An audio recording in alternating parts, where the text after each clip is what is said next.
Clint Eastwood was born Clinton Eastwood Jr. on May 31, 1930, in San Francisco, California, and his early years were shaped by instability and perseverance. Growing up during the Great Depression, he experienced frequent moves as his father searched for steady work in the steel industry. These formative years cultivated a sense of independence, resilience, and self-reliance that would later define both his personal philosophy and cinematic persona. Eastwood was never raised with the expectation of comfort or certainty, and that reality grounded him early in life. After graduating from high school in Oakland, he drifted through a variety of jobs, including lumberjack, lifeguard, and gas station attendant, before being drafted into the U.S. Army during the Korean War. Those years instilled discipline and patience, qualities that quietly prepared him for the demanding, unpredictable world of filmmaking he had yet to enter. Finding his way into Hollywood. Eastwood's entry into Hollywood was anything but glamorous. In the early 1950s, he landed minor, often uncredited roles in low-budget films that offered little security or recognition. Studio executives initially doubted his range, and he was even released from a contract at Universal Pictures after being told he lacked star quality. Rather than discouraging him, the setback strengthened his resolve. His breakthrough finally arrived in the late 1950s when he was cast as Rowdy Yates in the television western Rawhide. Though originally a supporting role, Eastwood's quiet intensity and understated charisma quickly drew audience attention. The series ran for 8 seasons, giving him financial stability and national exposure. More importantly, it gave him time to refine a screen presence built on restraint rather than excess. That controlled minimalism would later become his signature and set him apart in an era dominated by more flamboyant leading men, reinventing the Western hero. The 1960s marked a turning point when Eastwood traveled to Italy to work with director Sergio Leone on what would become the legendary Dollars trilogy. Films like A Fistful of Dollars, For a Few Dollars More, and The Good, the Bad, and the Ugly redefined the Western genre. Eastwood's Man with No Name was morally ambiguous, emotionally reserved, and visually iconic, a stark contrast to the traditional heroic cowboy. These films stripped the Western of romantic idealism and replaced it with grit, silence, and moral uncertainty.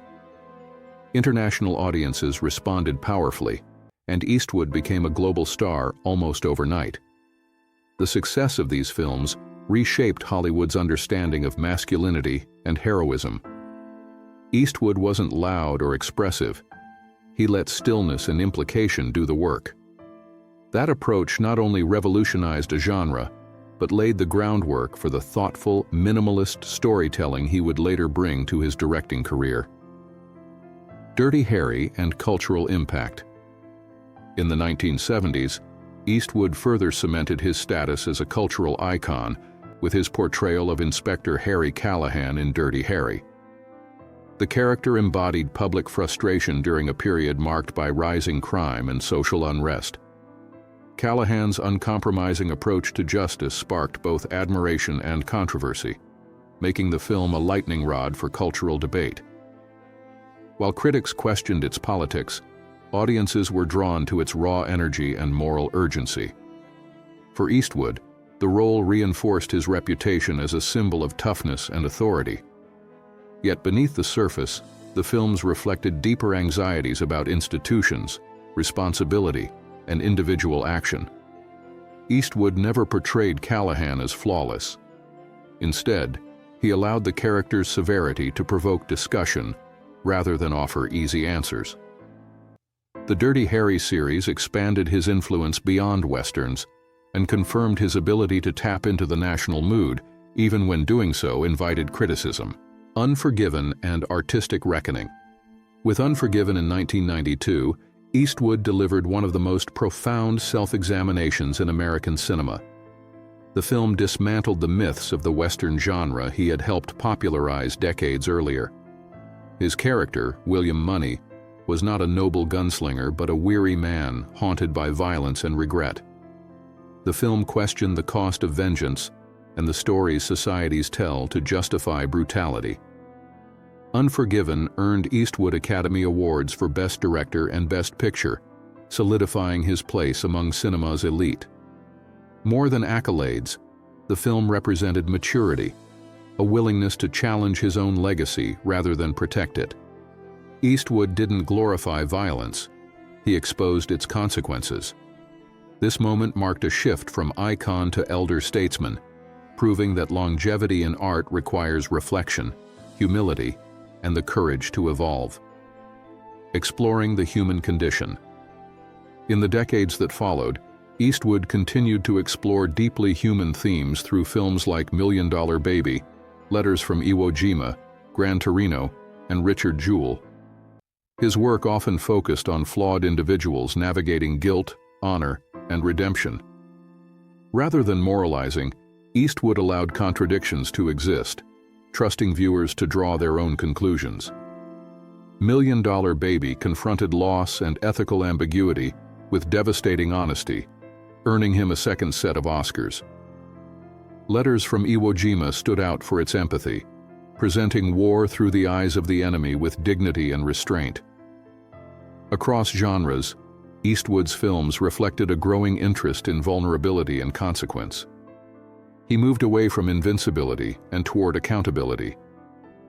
These stories felt personal, shaped by a man reflecting not only on his characters, but on time, mortality, and responsibility itself. A complex personal life. Eastwood's personal life has been as complex as his filmography. His first marriage to Maggie Johnson endured for 3 decades, despite long separations and strain caused by his career. Together they raised 2 children, Kyle and Allison, both of whom pursued creative paths of their own.